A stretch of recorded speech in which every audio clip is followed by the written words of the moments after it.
preparation on both sides of the ball because of the way they play on defense is a little different, and their offense is very multiple, and they do a good job of taking advantage of whatever you do on defense. So our players have been really good. I talked to the players afterwards about you got to be accountable for your actions because there's always a day of reckoning. And if you do the right things, you have the right effort, you have the right habits, you do the right things, you have the right words, you're accountable to everything that you do, all right, then your reckoning is always good.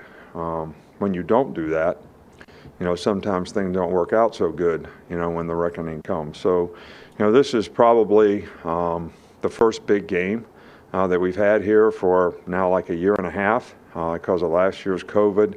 I know we've had a couple home games, but this is an SEC game at home for the first time in, a couple years. And I hope our fans are excited about it as our team is. We're playing a really good team. They've got a lot of really good players. They do a great job in execution, and it's going to be a real challenge for us. And, we played down at Florida. I mean, it was really, really tough on our team, and you could tell. So, hopefully we can make it a little bit that way for their team. And, we're just excited to be playing in a big game at home in our stadium against a good team, and hopefully our fans, our players, and everybody will have great passion and enthusiasm, for this game. Two things there. One, we talked a lot about it when they played Mercer, that they probably didn't have their best week of practice. Not everybody kind of on the same page. I don't get that sense from Coach Talkin there, just a little bit there, that has not been the case this week. Well, I mean, it better not be. This is a very difficult opponent that probably played you as tough as anyone last year. And they've got almost their entire offense back. They've got an improved defense. They've got a head coach that would like nothing better than to beat Nick Saban and then act like an idiot on Twitter, and there's no telling what he'd do. So I thought it was interesting, and I totally respect Jake Crane. He's been on here many times. Yes. His football acumen is tremendous, but I disagreed with his take on Michael Wilbon. He was basically ripping Wilbon because he felt like that Lane Kiffin had changed and people can change. Look, I don't think Lane Kiffin's changed. I mean, I know he's doing a great job as head coach at Ole Miss right now. He did a great job at FAU. He still does the trolling on Twitter. He still, goofs off a lot. I mean, and even when he calls into radio shows and does appearances, I mean, just like when he was at SEC Media Days, he just kept harping on Bryce Young's, NIL stuff and talking about $1 million and things of that nature. I think he's still the same. I think maybe he handles himself a little bit differently in the media and tries to be a little more careful when he was the OC at Alabama, But that would mean he's changed, though, a little bit, though. If he's trying to handle himself differently, would that mean, though, he's not? He's trying to change? I think it's more doing it in a different way, but still the same Lane Kiffin. I mean, he's just disguising it better. Exactly. He's being more careful, but because he understands that he's already been canned I don't know how many times. And so, I mean, pretty much everything has not ended well where he's gone except for FAU. And so I'll just say that. And again, maybe he's changed, but I don't think he has. I don't get that gist, and from what I hear from behind the scenes. And so, I think that's basically what Michael Wilbon was talking about.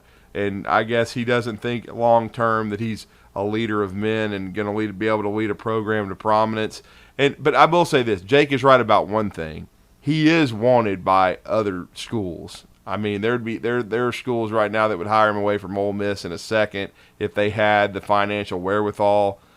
I don't think USC is one, just simply because of the water under the bridge, but certainly Lane would get opportunities. And Lane is well respected as a coach. I mean, I totally agree with that. So I agreed with part of Jake's take there, but part of it I didn't. I still think Lane is kind of immature a little bit. I hear some things about how he's running that program at Ole Miss, and it's definitely not Saban-like, but there's no doubt from an early age he's always been a savant as far as a coach. I mean, he comes from his a coaching tree with his dad, Monty Kiffin, and so he understands the game backwards and forwards. That's never been the issue. it's always just kind of been, can he, keep it between the ditches as a head coach and, and be able to handle a program day to day. I'm sure he's learned a lot since he became a head coach at Tennessee. And of course, before that with the Raiders. But still, I question whether he could. I definitely don't think I wouldn't see him as a guy that could lead that Alabama program if Nick Saban were to retire. And then as far as Nick Saban says yesterday, it is easy to forget that Alabama has not played an SEC game in front of a full capacity home crowd in 2 years, because last year it was COVID, and so reduced capacity, no band on the field. I mean, yes, right. Alabama fans have gotten a taste of that with Mercer and Southern Miss, but this will be the first weekend that it will be full, that the pageantry will be the best that it has been in well over a year. So it should be, as far as atmosphere goes, an outstanding and a crazy atmosphere. Now just the game has to live up to itself. If you had to think about it now, how much points or yardage do you think Ole Miss?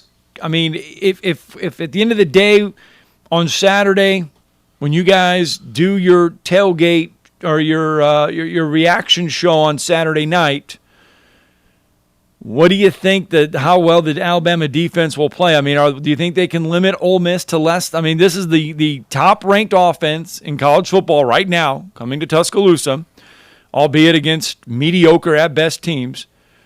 500, 400, 600 yards of offense. Where does this Alabama defense limit Ole Miss's offense? Well, I mean, they can put up the same kind of numbers they did last year. I think they may be even better than last year. But the thing is Alabama going to approach the game differently? Because, again, they had not seen Lane Kiffin's offense at Ole Miss. They did not know what he was going to do. If you remember, last year, Lane Kiffin playing mind games with Nick Saban, they did not warm up out on the field. They warmed up inside the indoor practice facility. Right. Didn't even let Alabama see them warm up. And so, and then they came out guns a-blazing, played very well. So certainly, Lane and those guys are capable of doing it again. But if Alabama approaches it the right way, if they play complementary football, if they are sharp, and again, I don't think, and this is no disrespect to Lane Kiffin, I don't think Alabama went into the game last year thinking this is going to be one of the top 2 to 3 teams we play all year, and they're going to scare the daylights out of us. They thought they were going to go to Ole Miss and burn it to the ground. And they certainly won, and won impressively, considering everything. Right. Because they should have scored 70 points if it wasn't for Mo, Larry, and Curley over there blowing another call and giving Najee Harris a fumble on the 1-yard line when 5 guys had stopped him and Moron couldn't blow the whistle. But, I mean, that's just typical SEC. But I think Alabama, because if you look at the history of the Ole Miss game since 2015, it's been beat down after beat down after beat down. And so I don't know that they came in with the mindset, well, we better be ultra sharp because the Ole Miss Rebels could beat us. But Lane had them ready. I mean, right. They came out gunning, and now I think certainly they've got Alabama's attention. I mean, that's why I think it could be a different game. And it's not. I'm not being disrespectful of Ole Miss. No. It's like what's coming from Ole Miss. You have seen it right now. You've seen it. You hadn't seen it last year, right? Because he was in his first year as head coach. Now you've seen it. You know what he's capable of. You know what he did with Matt Corral. Hell, I mean. But these are the type of offenses, though, in the past that have frustrated an Alabama defense. Well, they have. But what I'm saying is like you hadn't seen Matt Corral play at the level he played at till last year. Right. I mean, going into to fall camp, he was thought to be the favorite at quarterback, but John Rice Plumlee was too. I mean, as far as it was considered a battle. You didn't even really know who the quarterback was going to be. You felt like it would be Corral because he's a better passer. But you hadn't seen him play at the level he's played at. And they just played it at such a high level offensively. But, again, I don't think they'll be sneaking up on anybody this year because everybody has seen it now. Okay. And so now it's about how does Lane adjust, how do people adjust to him.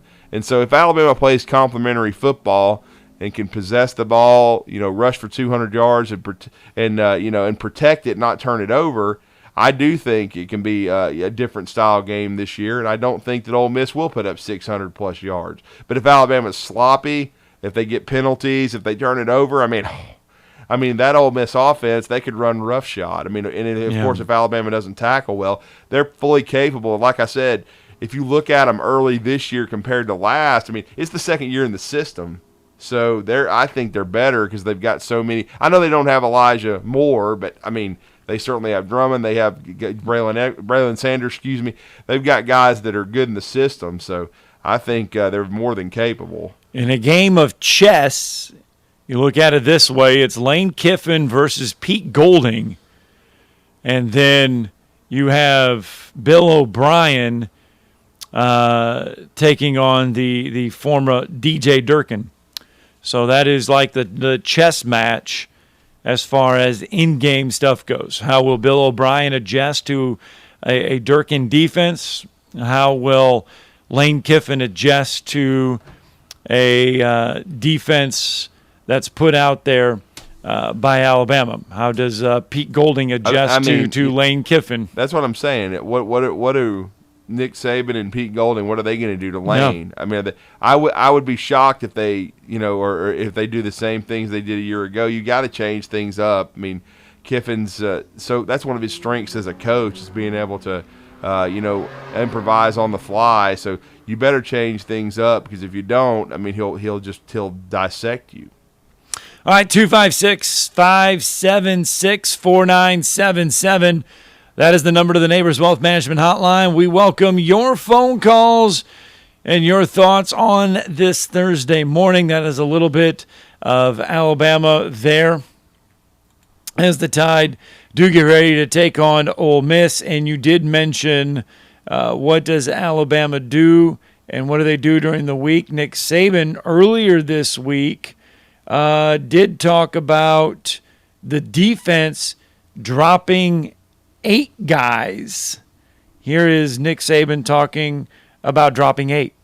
We got a little bit in the Mercer game. I think, we have to have a good plan against it. Everybody's got to execute well. I think Bryce is capable of recognizing it and getting the ball to the right guys. It's something that we need to work on this week, and probably didn't work on it as much against Mercer because they hadn't done it that much in the past. So it'll be a real, key for us to be able to do a good job against, that.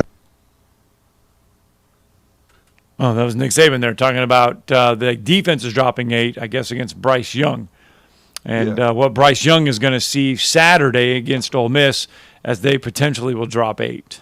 Well, I mean, I think they'll be they won't just do that. They'll blitz some. They'll go man. They'll switch it up. I think Alabama will do the same thing to Matt Corral. You're just trying not to give him the same look too many times in a row, because I think both quarterbacks are playing as well as any in the country, and you'll certainly pay for it if you're too vanilla.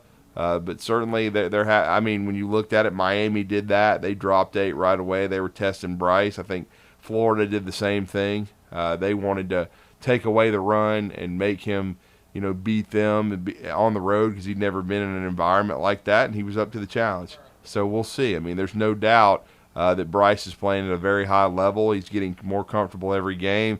He'll be at home. So certainly, I'll be interested to see how DJ Durkin kind of approaches it. And if Alabama's offensive line can protect him. I mean, he's been hit a lot and pressured, but the thing is, he's really slithery, really elusive. Just like the play I was watching last night, one of the better plays in the Florida game, where there was a rusher came free, the Diabate kid from Auburn. He came free on a blitz and was right in Bryce's face, but he sidestepped him, stepped up, and then he really threw a little shovel pass to Cameron Latu, who picked up the first down and got inside to the 2. Now, that was the situation where Alabama got stoned on 2 of the next 3 plays, and then Bryce chose not to run the ball in, tried to throw it to Cameron Latu, and he didn't get his feet in, so Alabama had to settle for a short field goal. But certainly Bryce is very heady, he always keeps his eyes up the field, and certainly I think with this Ole Miss defense, which I don't think is elite, he should have a chance to make some plays. All right, let's go to the Neighbors Wealth Management Hotline. Jeff from the Borough with us on a Thursday morning. Good morning, Jeff. How you doing, guys? Morning, Jeff. I was gonna say, did you see what Bowen's press conference on Monday? Did you hear about that? No, what? Well, somebody asked him about Wandale Robinson, the receiver, Kentucky. He didn't even know who he was. And then some reporter told him what his number was, number one. He said, he's number one. He said, well, yeah, he's a pretty explosive player. He's pretty explosive, you know. And then yesterday I was reading the article on catchballs.com, and Bowen just went on and on and on about what kind of job Stoops has done in Kentucky and building the program and all this bull, you know, the physicality of the run game and all this, you know, garbage. He's trying to appease the fan base or something, I guess.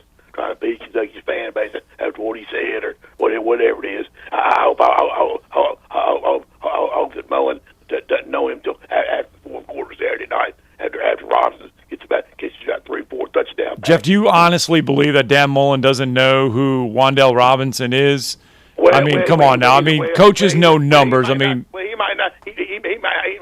He might not know his name, but he might know his number. I don't know. I'm just saying he shouldn't have said that at a press conference anyway. Just don't open your mouth. Don't say it. It starts there.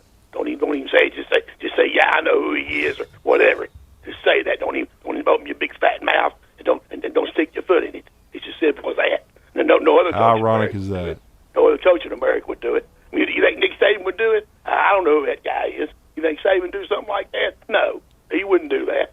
So you know, do you think Saban had somebody on Clemson or last year where the playoffs was? Well, no, I don't know who number 10 is or their star receiver. I don't know who the quarterback is. You think he would do that, Scott? No, he wouldn't do that. He wouldn't do something dumb like that. He wouldn't be that stupid.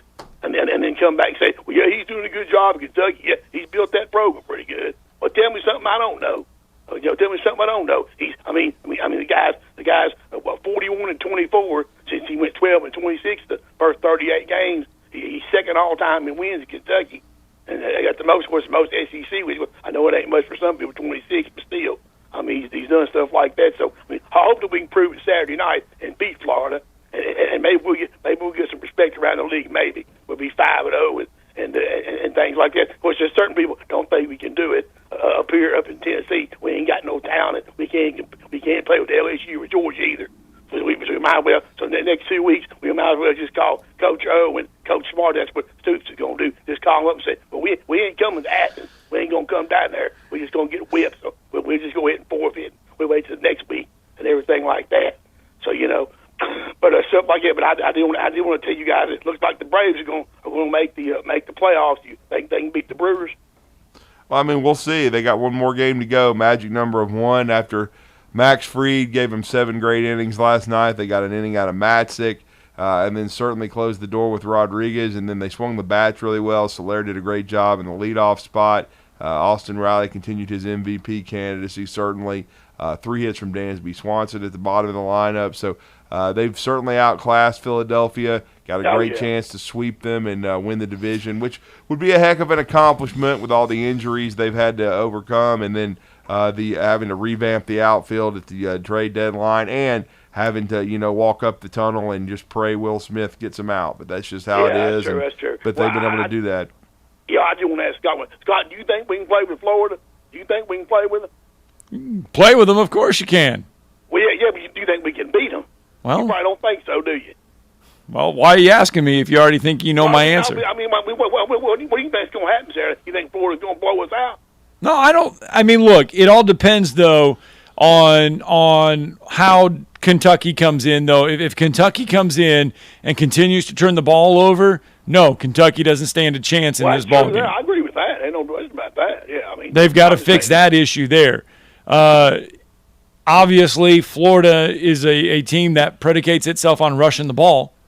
If they can stop Florida's rush, then I think they have a chance, because Emory Jones, I'm still not sold on Emory Jones as being a top-flight quarterback. I think he's good, but I don't think he's great. Yeah. Well, I just say this, too, about the Ole Miss-Alabama game. I think a lot of people are kind of, I'm not saying doubt now, but I think after what they did at Florida, so many points that Florida put up, I think people are doubting Alabama's defense, because like I say, if they'd have made that one extra point, they'd been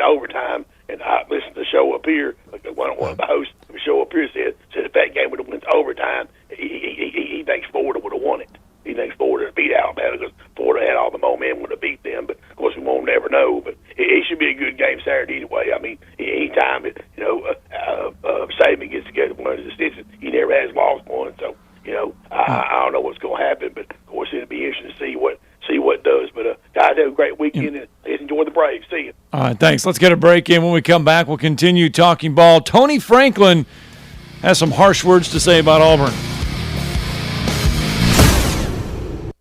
You're listening to Talkin Ball on 97.7 ESPN, The Zone.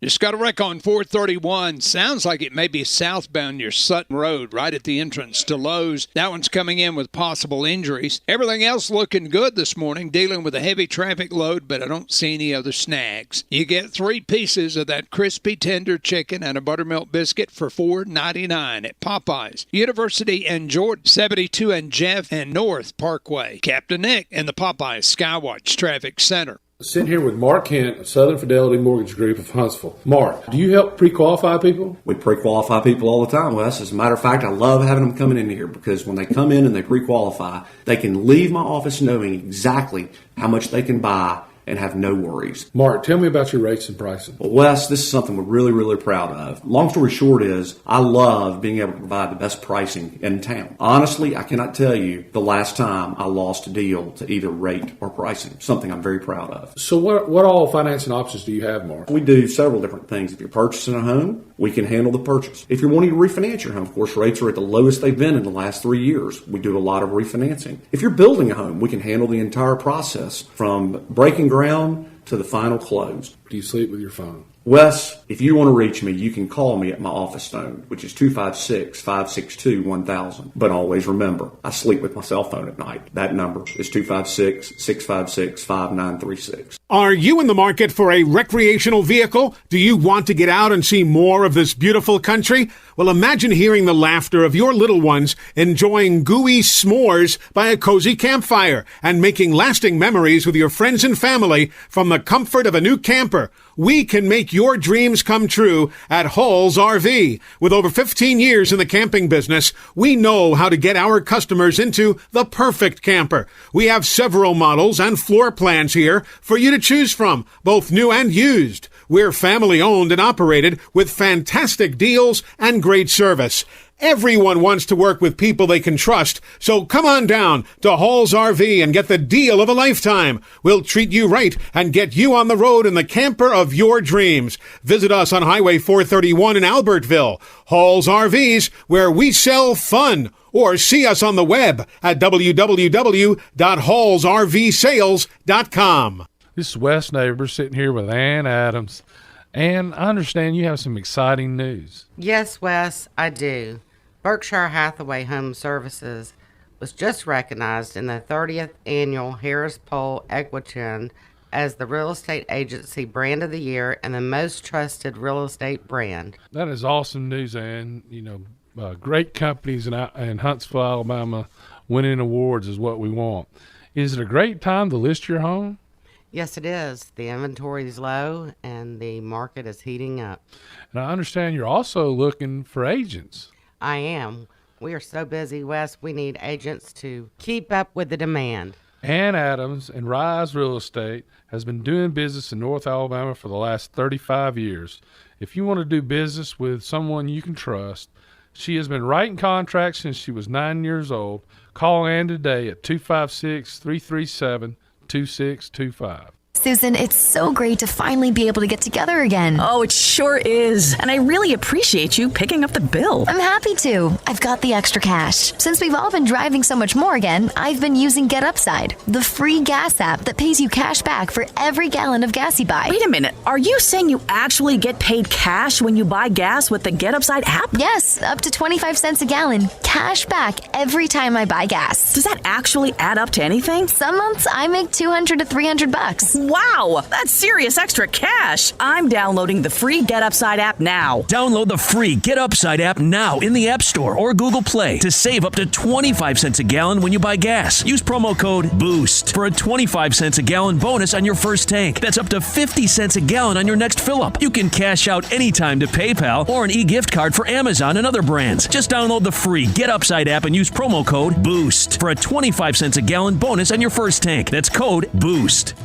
The forecast calls for football with a strong wind blowing in from training camp. Football was priority. It's a long football season. It's called tackle football. A heavy rain of hitting coupled with an afternoon film session.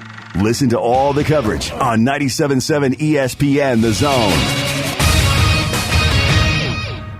Coming up next, it's the Tom Abraham Show with me, Tom Abraham. Now back to more Talkin Ball with Scott and Drew.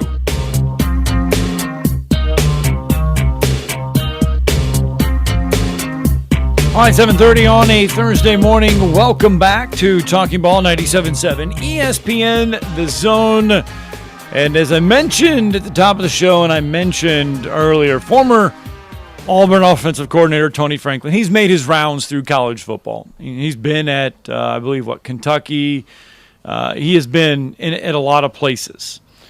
Has a podcast now, and basically said Brian Harsin has already proven that he is not the right man for the job at Auburn.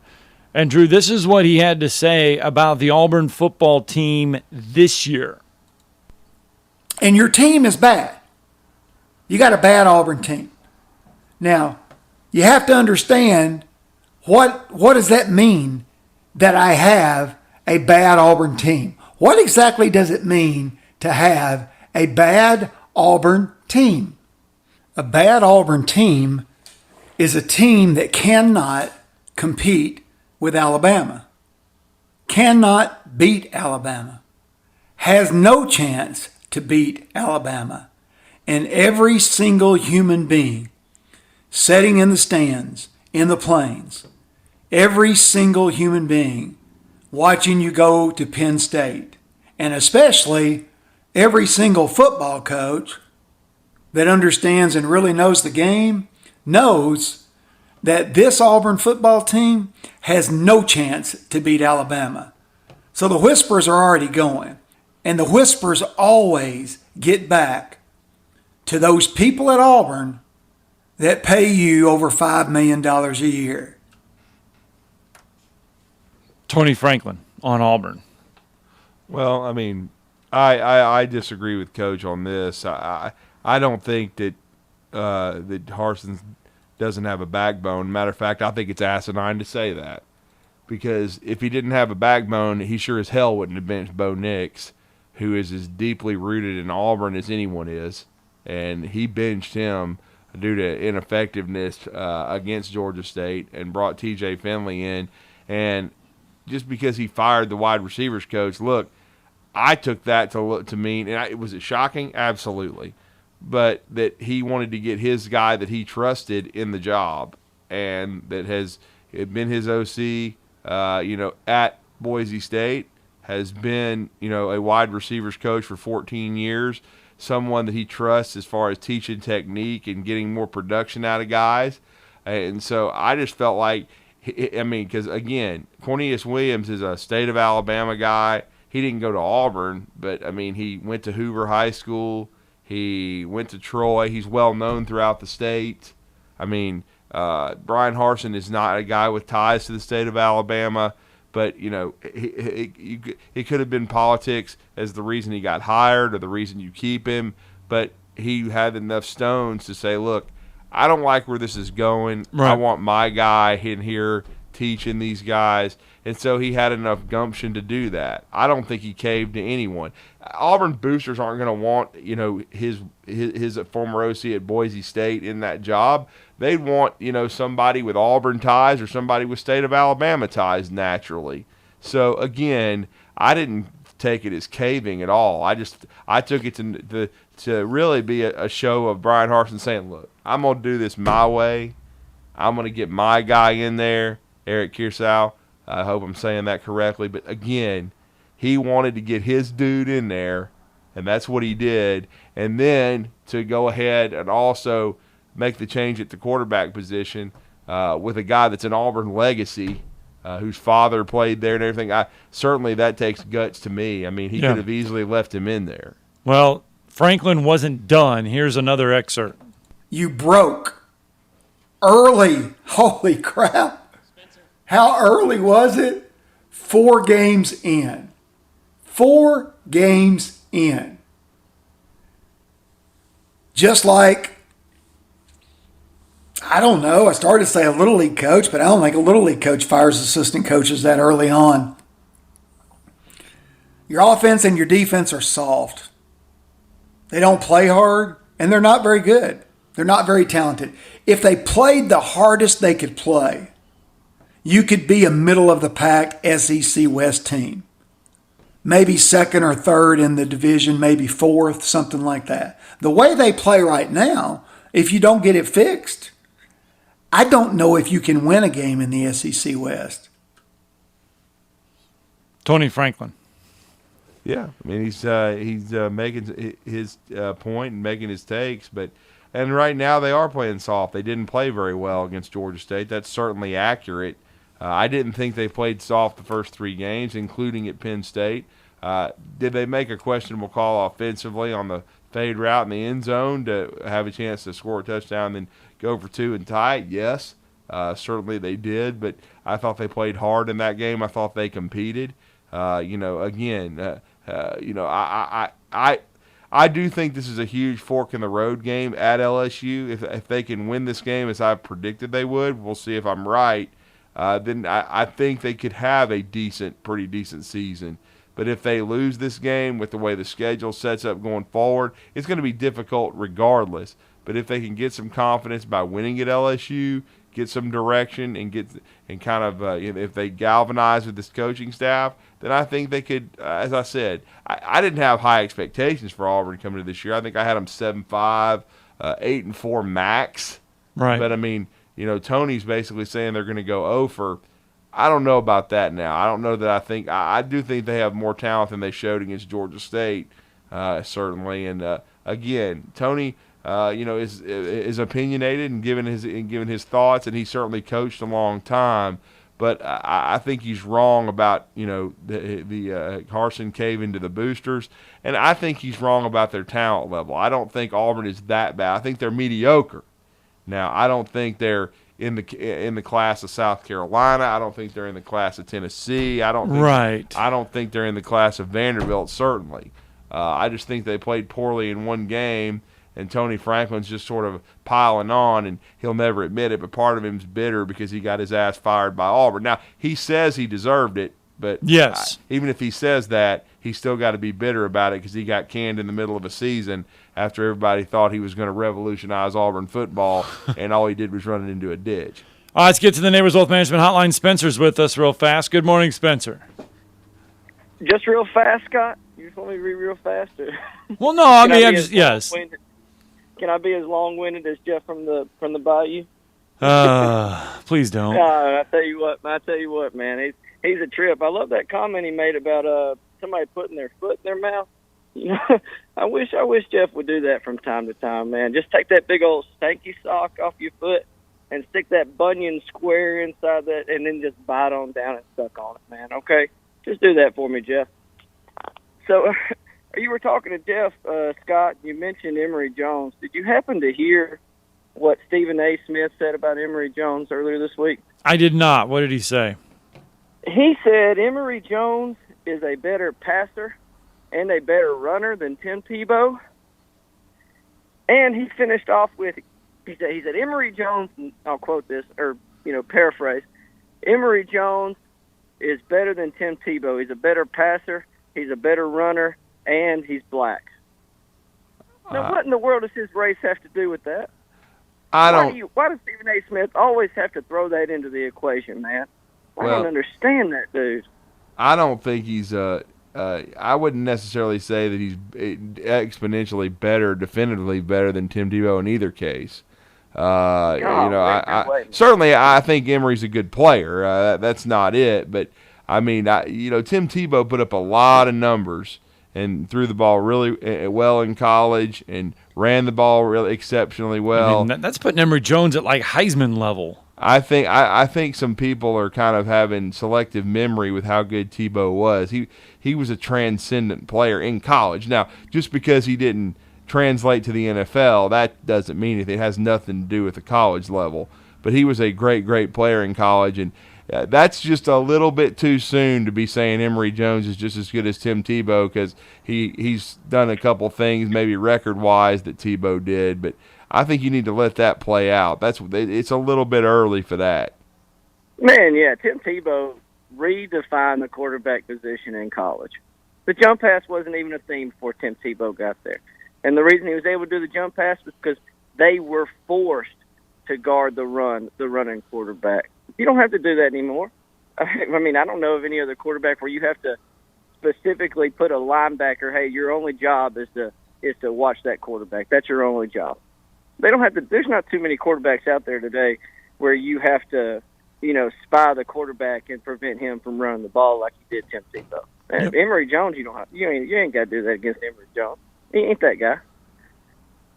I hate to do it. Yeah, I know. That's all right, guys. Y'all have a good morning, man. I appreciate the call. I don't think you can put Emory Jones and Tim Tebow right now in the same. Well, that's just like idiots on Twitter saying Tua's already a bust because he broke his ribs and he's already out for an extended period of time, even though he did win his one start.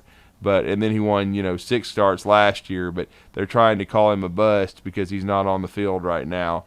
And that's about as stupid as, like I said, some of these morons, they'd take their brain out and play with it. They wouldn't know a football if it hit them in the face. Let's get a break in. Speaking of playing, tonight Huntsville is going to take on Albertville. In Albertville, we will preview that one with head coach Mark Fleetwood when we dial back in just a minute. You're listening to Talkin Ball on 97.7 ESPN The Zone. Got a wreck on 431 South near Sutton Road. That one sounds like it's going to have an injury involved. Got one at Research Park in Bradford. I don't have an injury report on it yet. And a problem with the traffic signal County Line and Madison Boulevard. Routine care to heart failure. Dr. Randall Burns and the team at Huntsville Heart Specialists have the expertise to care for all matters of the heart. Captain Nick in the 72 and Jeff Popeye Skywatch Traffic Center. If you need a car, McCurry Motors is ready to put you in a quality vehicle, and in-house financing is available. If you have a job, McCurry Motors will work with you even if you have a bankruptcy, divorce, or bad credit. Visit McCurrySaysYes.com. Every car comes with a warranty, and they report to the credit bureau. With 2 locations, Highway 72 in Athens, call 256-230-0232, or Max Luther Drive in Huntsville. Call 256-713-0575. Hi, my name is Dan Aldridge. I'm here to let you know about the Aldridge Law Firm and the soon-to-be-announced Legal Town Center. I've been practicing law in Alabama since 1984, and I also practice in Tennessee. And I'm from North Alabama, and I'm here to represent you and take care of your legal needs. For many of us, hiring an attorney is not high on the priority list, and maybe a little scary. But it's something that we all need at some point. So by all means, do your homework. And if you need representation for car accident, wrongful death, medical malpractice, nursing home abuse, or estate planning, or any other matter, just give us a call at 256-534-3188. And you can email me at Dan, that is Dan at danaldridgelaw.com. Dan at danaldridgelaw.com. God bless America. No representation is made that the quality of legal services to be performed is greater than the quality of legal services performed by other lawyers. The kitchen is the heart of any home. It's where the family gathers. It's where kids discover old recipes and make them their own. Just starting out or just now getting started on the dream kitchen you've always wanted? I'm Chris Haygood, and from all of us here at Bob Wallace Appliance to the home builders and the homeowners, a heartfelt thank you for buying local. We're in Huntsville, Florence, and Coleman, and online at bobwallaceappliance.com. This is Wes Neighbors talking to Chris Haygood of Bob Wallace Appliance. Chris, what sets you apart from other appliance dealerships? Wes, these appliances are going into the most used room in your house, your kitchen. The way we have these appliances displayed, it's easy for you to visualize how they'll look in your home. Wes, what sets us apart is the people. They're well trained. In fact, they live and breathe these appliances. And if you need service, you'll really appreciate our parts department. Contact Bob Wallace Appliance at 256-533-2121. Our zone deal this week is truly an award winner. Metro Diner, serving up signature dishes like their Charleston shrimp and grits, famous fried chicken and waffles with strawberry butter, and lots more. Their entire menu is available anytime, breakfast, lunch, or dinner. And stop by for brunch on Saturday or Sunday and enjoy the lowest priced mimosas in town. Airport Road, Huntsville, and Highway 72 in Madison. This Friday, you can get $50 worth of great Metro Diner food for half price, just $25 with our zone deal. Just log on 977ESPN.com Friday morning at 8 to get yours. In today's real estate market, you need the right professionals to help make sure your home purchase is smooth and hassle-free. That's where Jacob Title comes in. Stan McDonald and the staff at Jacob Title cater to the realtor and clients who are looking for a top-flight closing experience. Jacob Title uses the latest and best technologies to ensure a safe and secure exchange of funds, and they pride themselves on great communication well before and during the real estate closing process. Jacob Title in Huntsville and Madison, and online at jacobtitle.com. This segment of Talkin Ball is brought to you by University Kia, the #1 volume Kia dealer in the state of Alabama. Located online at universitykia.com.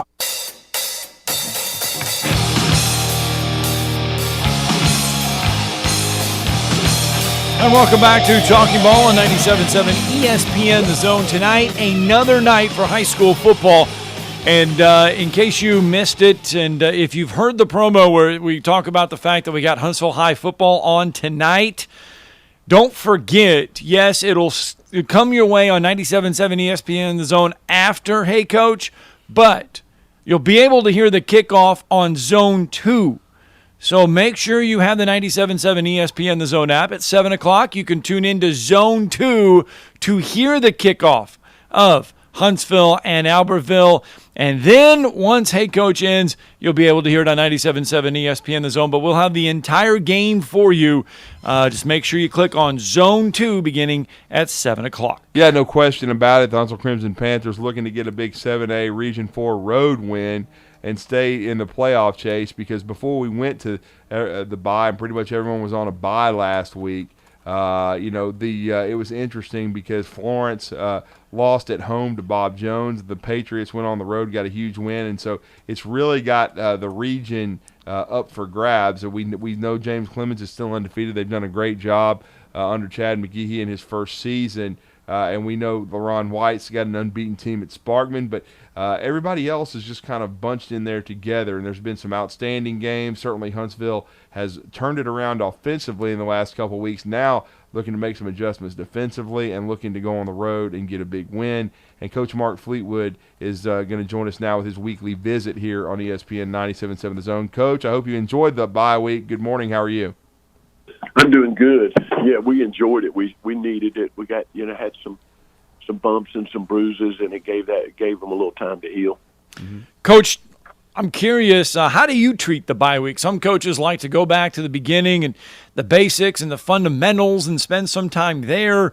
Some coaches like to give breaks and rest and stuff. How do you tend to treat a bye week? I just keep homing our skills, and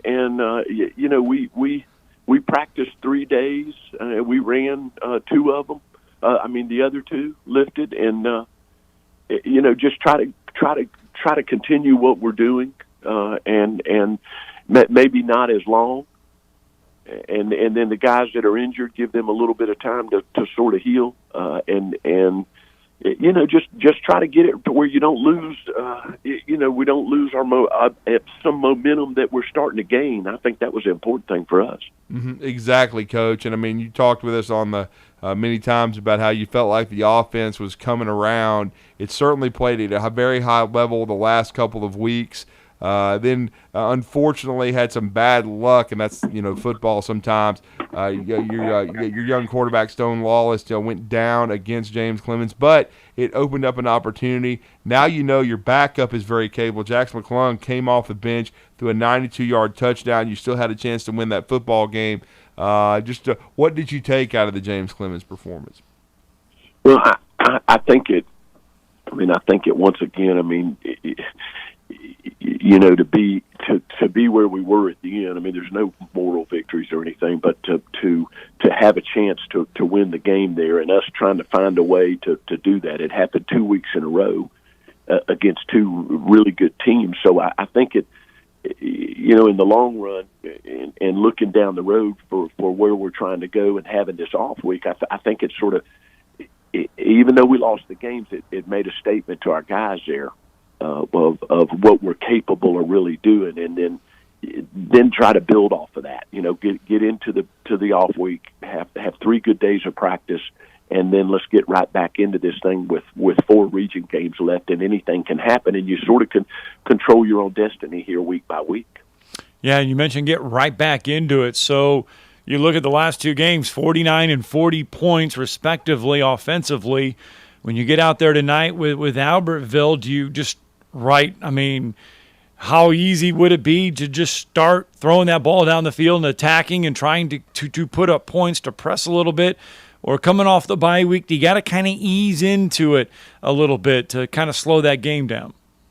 Well, I think is to get after it right at the start. Let's I think the idea is for us to we've got to improve on both sides, but especially on defense, and then I think offensively let's start and get running right off the bat. I don't I think our guys are at the point they want to produce, and we got a slow start offensively, and then all of a sudden here those last 2 weeks, and you don't want things to cool down taking that off week. That's why there's a fine line there trying to keep it going there with the momentum that the offense is building, and then defensively try to shore up a few things and see if we can't stop some of the big plays that we've been giving up. Yeah, Coach. And help our offense. Mm-hmm. No doubt. And Coach, I know you had a lot of faith in the talent and the ability of your offense, and it certainly has come around. With this bye week, you can also take a time to self-scout. How do you kind of take it to the other side of the ball and try to get that defense better, where they're getting stops, tackling a little bit better, maybe forcing some turnovers, being disruptive, so you play better complementary football? Well, and maybe more so, last week is making sure we went back through, what you mentioned earlier about sort of starting again and making sure that we're aligned correctly and our responsibilities once the play starts. We spent some time doing that and making sure that we're gap sound inside the box, because we do have some youth.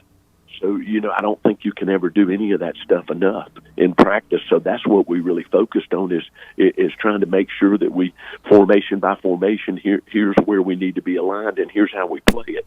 And sometimes, we get so excited out there, the game starts and that they're on offense and then the ball snapped and we're taking off just going to the ball. But sometimes there's a little bit more to it than that. Mm-hmm. Tonight you get an unfamiliar opponent in Albertville, but a familiar coach across the sidelines who spent time there at Grissom.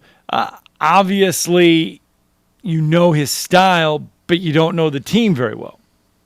No, don't. I'm impressed, though, with what I've seen. I like their quarterback. Their quarterback is a very accurate thrower. I think he's just a sophomore.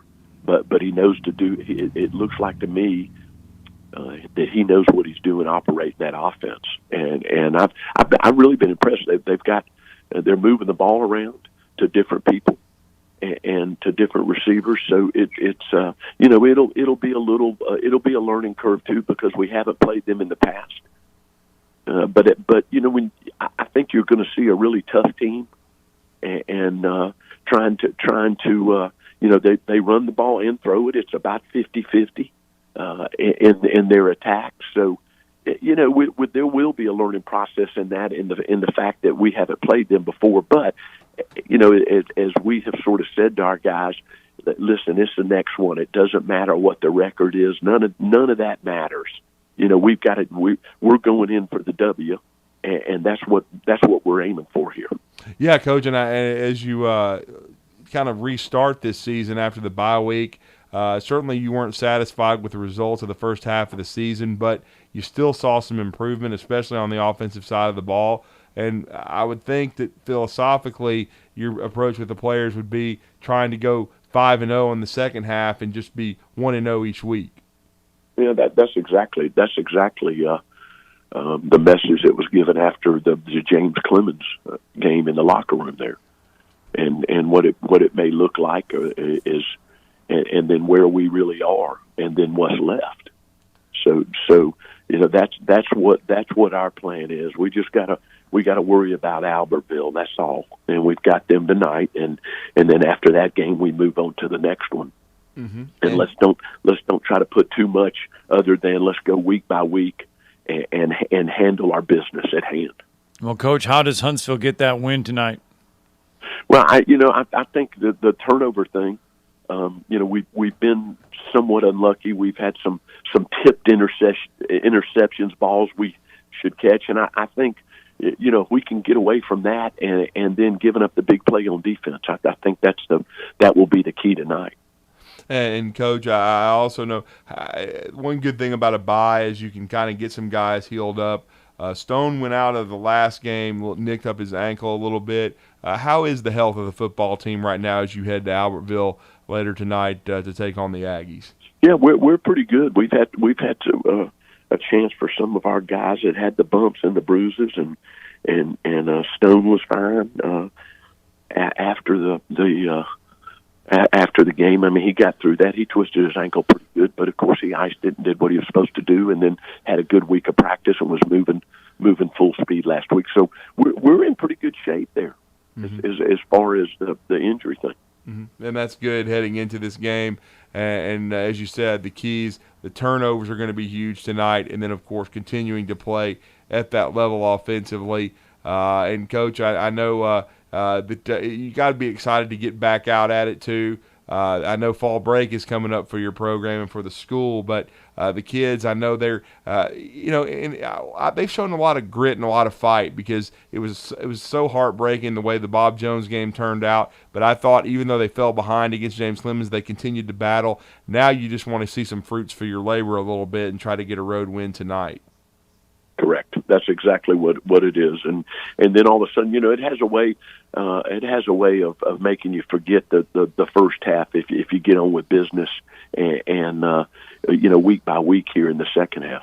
No question about it. Well, Coach, good luck. Safe travels to your squad. We'll see you over there at Albertville. Looking forward to the call tonight and hopefully getting a big Crimson Panther victory. But we always appreciate the time. Thank you, sir. Thank y'all. Okay, have a good day. All right, thanks. Huntsville High head coach Mark Fleetwood joining us on the Neighbors Wealth Management Hotline. His team travels to Albertville tonight. And once again, you'll be able to hear that game on 97.7 ESPN The Zone. The Zone 2 starting at 7 o'clock tonight. So make sure you have the 97.7 ESPN The Zone app. Have it with you handy. And then once Hey Coach is over on 97.7 ESPN The Zone, you'll be able to hear that right here on the airwaves. That is hour one in the books. We're going to talk some SEC football. Just how excited are the Rebels, and do they stand a chance Saturday in Tuscaloosa? As long as they got Lane Kiffin, you never know.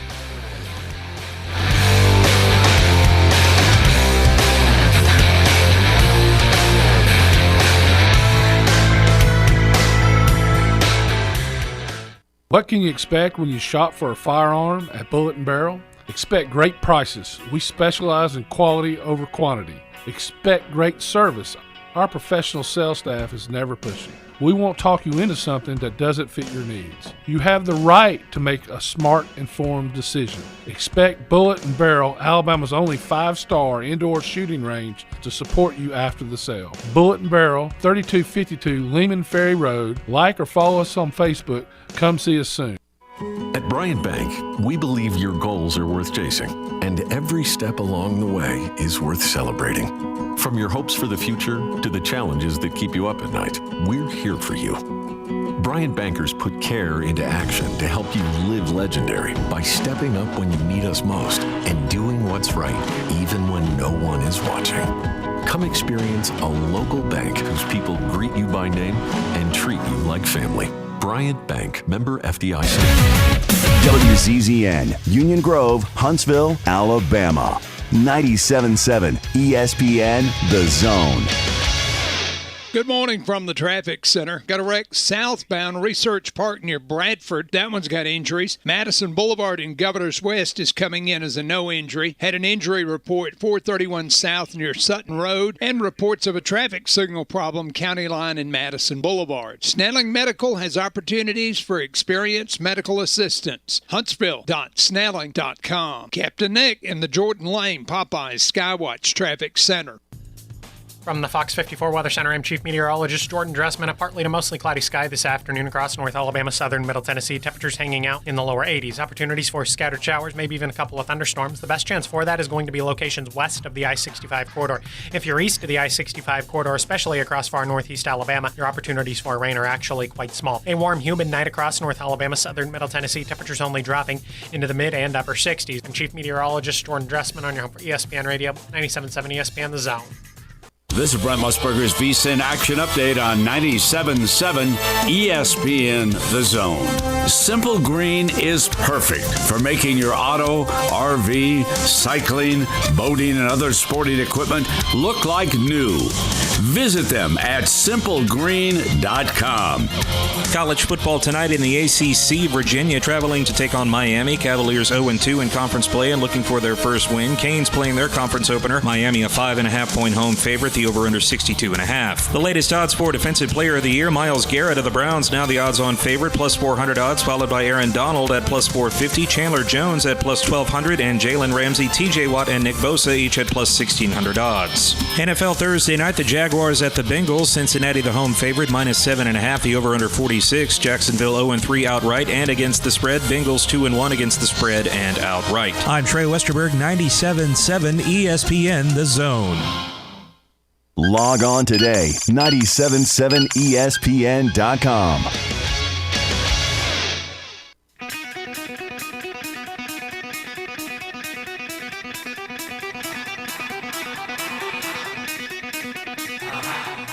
Welcome to Talkin Ball with Scott Theisen and Drew DeArmond. Call into the Neighbors Wealth Management Hotline now, 256-576-4977. That's 256-576-4977. Now, here's Scott and Drew.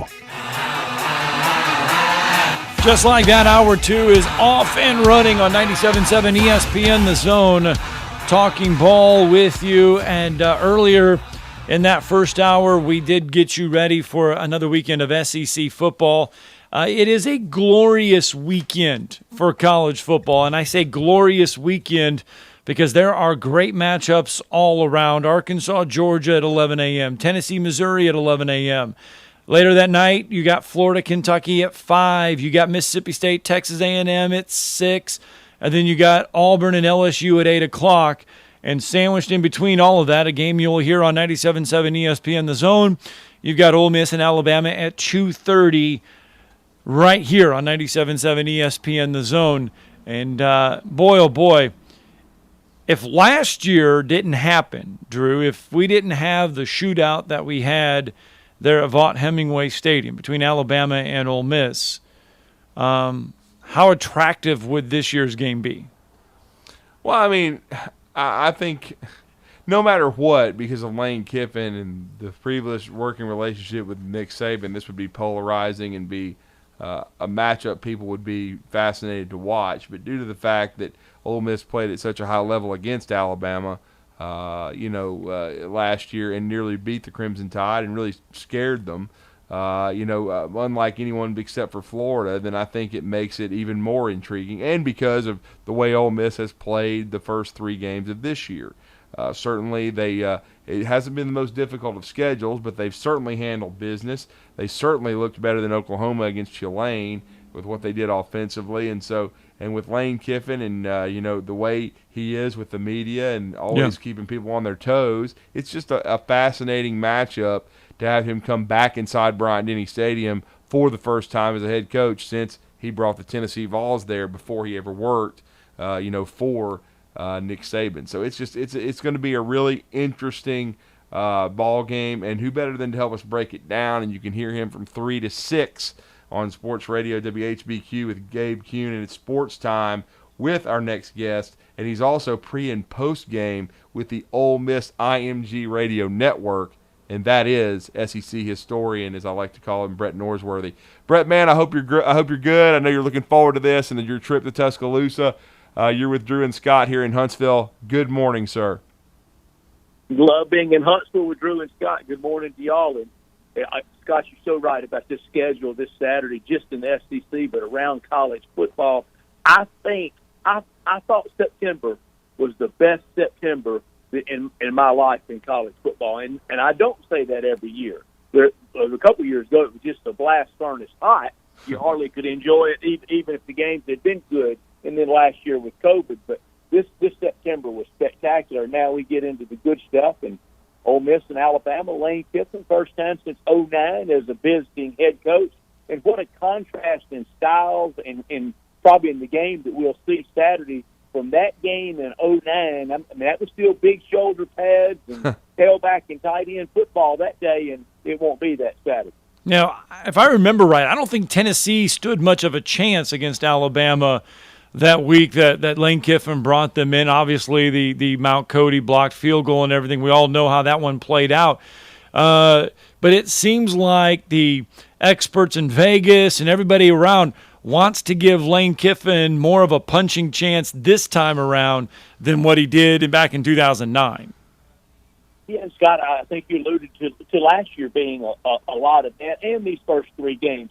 Now, look, in any Ole Miss math, when we were at SEC Media Days or the August camp in the run-up to college football, any Ole Miss math, 6 wins, 7 wins, 8 wins, 9 wins, it had these three in it. It had Louisville, Austin Peay, and Tulane in it. But I think the style, the ease, 26-0 against Louisville on that Monday night, it was so marred flow-wise by all the targeting calls and all the reviews.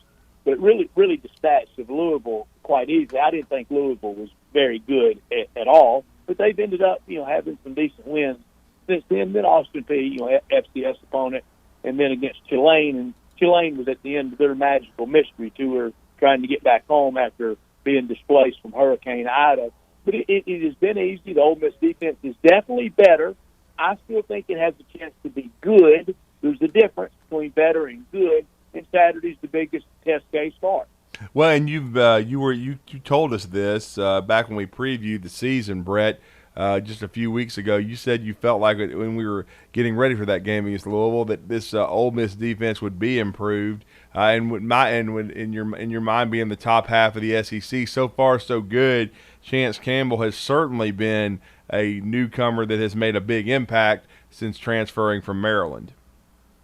Yeah, Chance Campbell on defense has almost been as big on the defensive alignment as number 2. Matt Corral has been on offense. Chance Campbell keeps everything. If it flows to the middle, he's going to be at the bottom of the pile, and he's had everybody lined up so well. But also the other linebackers have played well. Lakia Henry notably, and up front, it's not Curry and Copeland up front. Not many are anymore. It's not bruising up front. Only coming at you really with 3 at a time. But they've done their jobs well to let those linebackers kind of flow and make tackles. Sam Williams has been good up front. Tarikas Tisdale's been pretty good, and others. And in the secondary, with all the laps around the track that they had to endure last year, I think it has been improved. But there's no test like the test they're going to get Saturday. Saturday is the med school entrance exam, the law school entrance exam, the MBA entrance exam, and your doctoral thesis all rolled into one in about a 4-hour span. Well, how well has Matt Corral been studying then to ace all these exams? He has shown signs he's matured a little bit, but how well does he know the material to pass all the exams on Saturday? I think he's ready, Scott. I mean, just the big number for Matt is the goose egg. It's no interceptions, and you're not going to keep that going all year long. So when does it come? It comes Saturday against Alabama, and it's a benign one pick that leads to maybe a field goal. Okay, no big deal. Does he hold off to next week and it back to the House of Horrors against Arkansas, where it kind of started last year in that loss to the Razorbacks? I think it's big for a quick start for Ole Miss. They've scored on their first possession in 9 out of 13 Lane Kiffin head coach games at Ole Miss. But not just scoring first on offense, not giving up anything early. It's hard enough against Alabama when everything's kind of square, it's almost impossible to be digging back from behind all day. Last year in Oxford played either ahead or tied most of the game, and then it got loose late in the game on a really sloppy weather night. And Alabama was just better, but Saturday for Matt Corral, quick start and not give them anything, early pick six or scoop and score, something like that. And you get that crowd rolling and that good team, that great team, once again, that Coach Saban has, it would be very difficult to play from behind. No question about that. I think that is the key for Ole Miss. The key for Alabama, to me, is to win the time of possession, because Matt Corral and that offense can't score if they're not on the field. Easier said than done, but I think this is a different style of offense for Alabama. Not quite as explosive as the one we saw last year, so I think it's imperative for Alabama to protect the ball, not turn it over, and then to run the football. And, Brett, I know as good as these two quarterbacks are, in my opinion, the team that wins the turnover battle in the time of possession and then runs the football the best is going to win. The one thing that Lane Kiffin doesn't get enough credit for is this is an Ole Miss team that was the leading SEC squad in rushing a year ago, and they're coming into this game coming off of a 372-yard performance against Tulane, and they really ran the football exceptionally well against Alabama last year, which I thought was the big key for Ole Miss staying in the game and having a chance to win it until late in the fourth quarter. Everything you just said could have been said about breaking down a game in 1970. Really, exactly. I think we are slowly, almost imperceptible to most, but I think we are slowly moving back to some of those old box score nuggets really starting to matter. Time of possession, rushing yards. How many times do you make the other team punt? Really big. Saturday, if one team punts 6 times and the other one punts 2, I guarantee you I know who's going to win, the team that punts 2 times. Third down conversion rate. I mean, the box score, the most important thing, of course, in the box score is the final score. I know that. But just for us to dig through box scores, we really are going back to some of the nuggets from the past. And I think the reason why is the NFL went so much run-pass option, 5 wides, run and shoot, and they came up with a way to slow it down, to hinder it a little bit. And we know a lot of things from Sunday trickles down to Saturday, and Saturday trickles down to Friday night. Brent Norsworthy joining us on the Neighbors Wealth Management Hotline. And Brent, Michael Wilbon has provided a lot of material for us in the last 48 hours to dissect Lane Kiffin. In your mind, how different of a coach do you see Lane Kiffin now than what Lane Kiffin was when he first entered the head coaching ranks?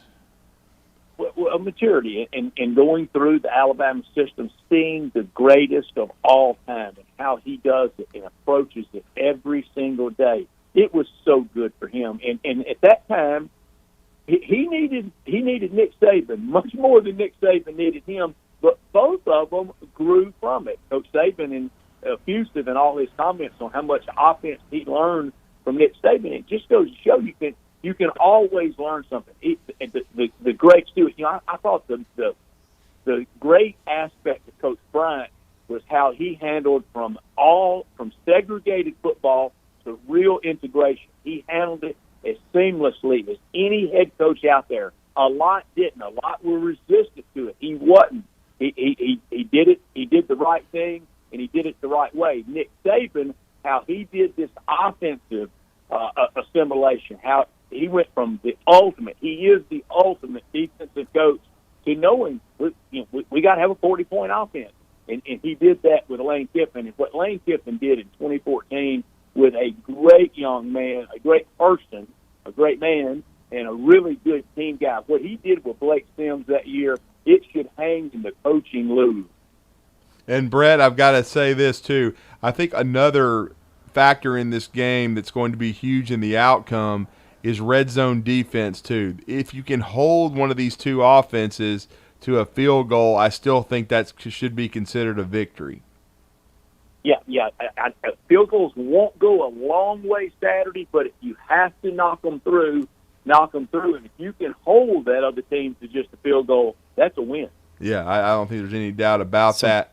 So fans are probably going to be disappointed that we're not going to see a 58-50 type of ball game, you think, inside Bryant-Denny Stadium on Saturday. Yeah, and Brett, I just don't get. I want your take. Scott's right about this. I don't feel it's going to be that kind of track meet. What is your feeling about it after watching Ole Miss every game, and then I know you've studied Alabama?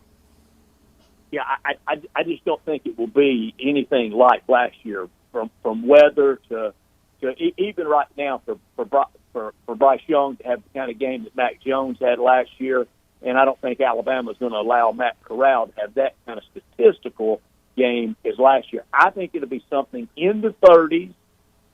Anything above that, I would be very surprised by. Anything below in the 30s, I think definitely favors Alabama. Mm-hmm. Wow. No question. And I've got to ask you, I always like to get your takes. We're about a quarter of the way through already. It's hard to believe.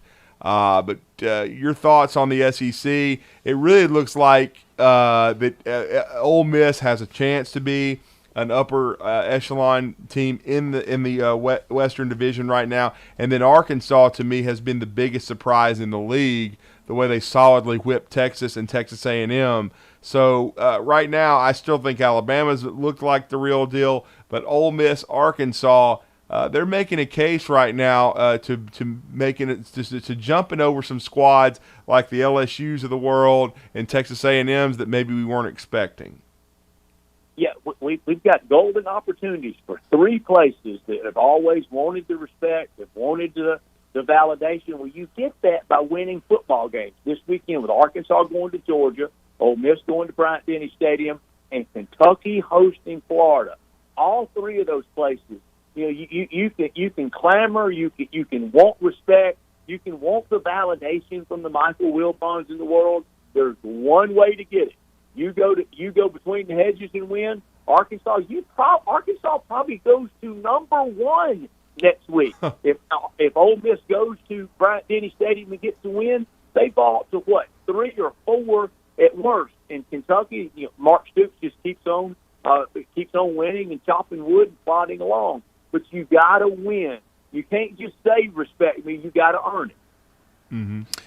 Well, ultimately, then, how do you see Saturday though playing out? Ole Miss comes away a victor, or Ole Miss is in defeat?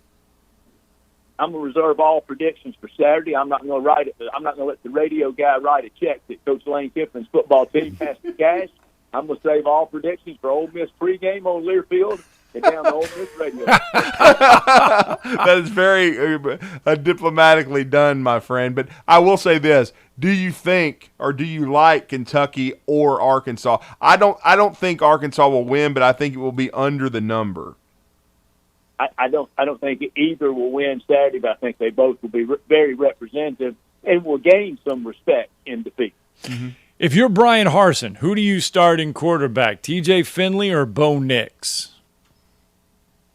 I think I'll start TJ Finley, and with the motivation of what he will have going into Death Valley Saturday night and coming off the game.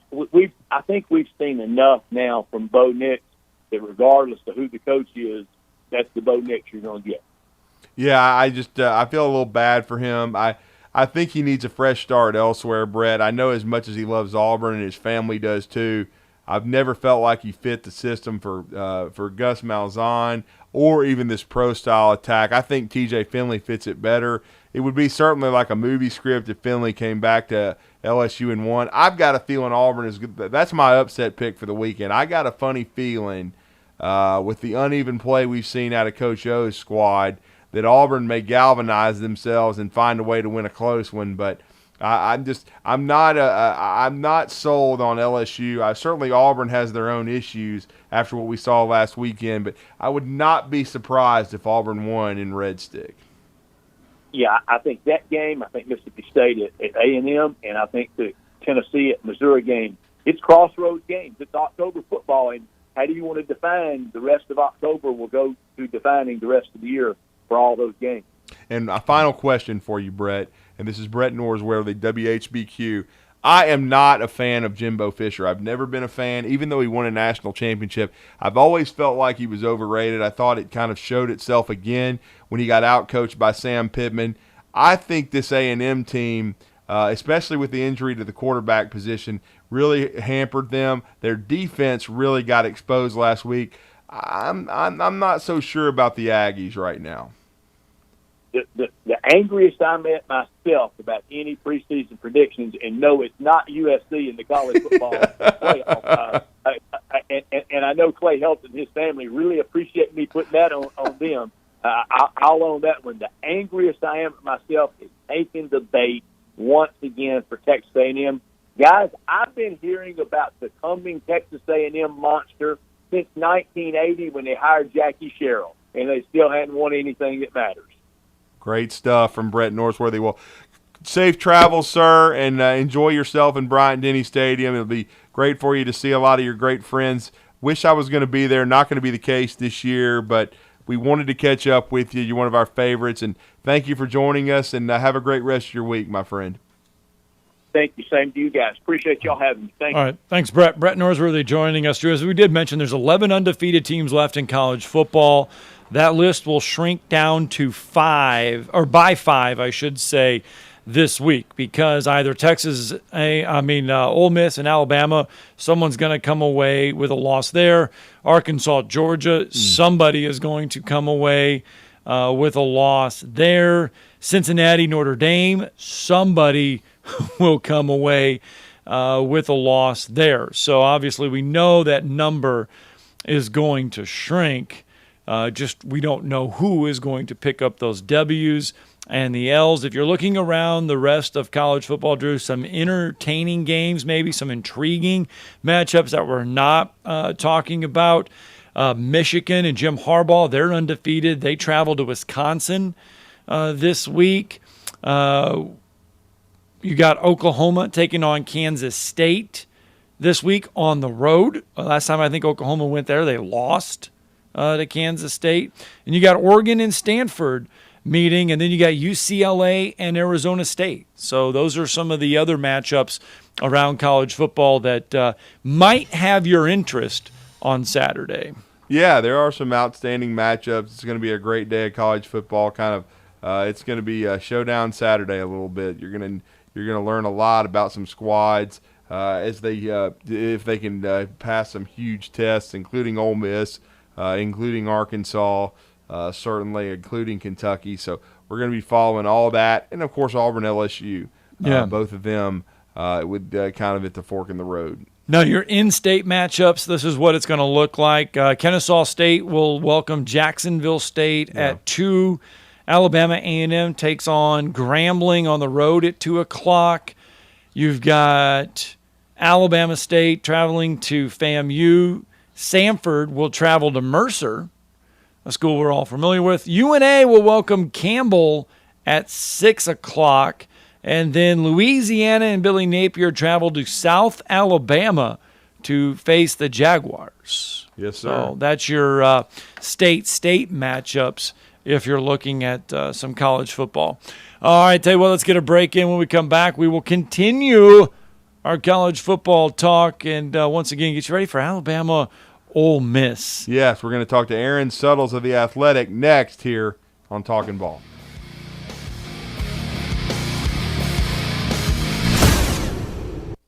You're listening to Talkin Ball on 97.7 ESPN The Zone.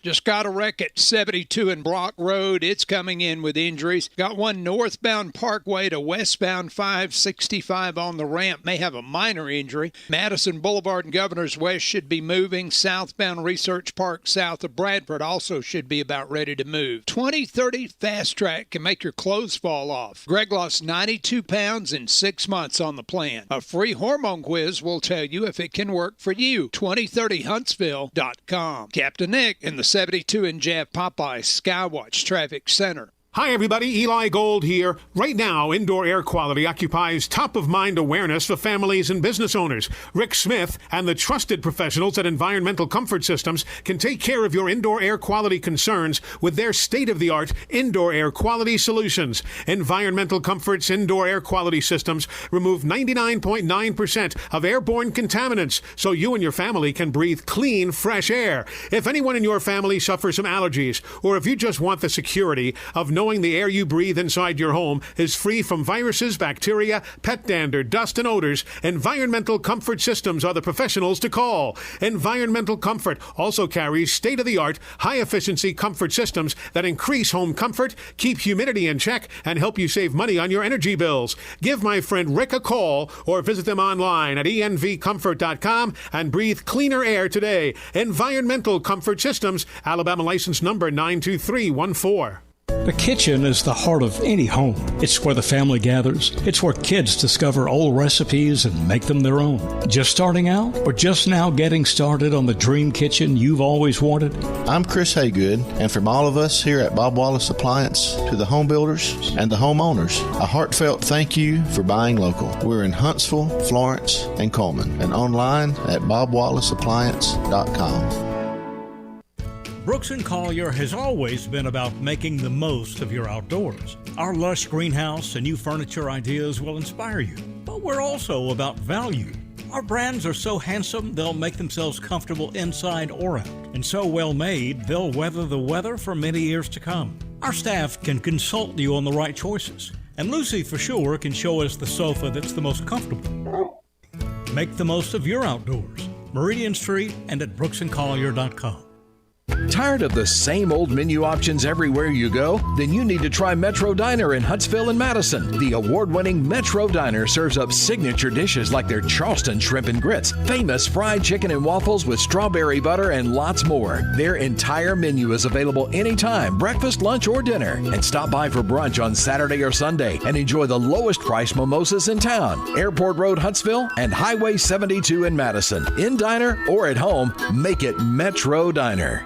You've got to experience Toyotathon at Bill Penny Toyota. They've got the selection with over 700 new Toyotas to choose from. And they've got the extras with Bill Penny perks and a 10-year unlimited warranty. So get on over to Bill Penny Toyota today and experience Toyotathon. Bill Penny Toyota in Huntsville and online at BillPennyToyota.com. Bill Penny's Toyota 10-year unlimited warranty is valid through the 10th year of ownership. Valid on new vehicles only. See dealer for details.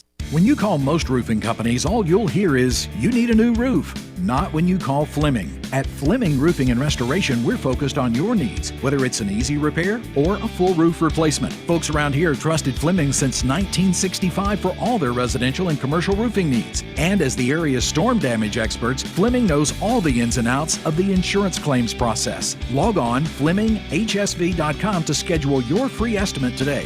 Fleming Roofing and Restoration. We show up.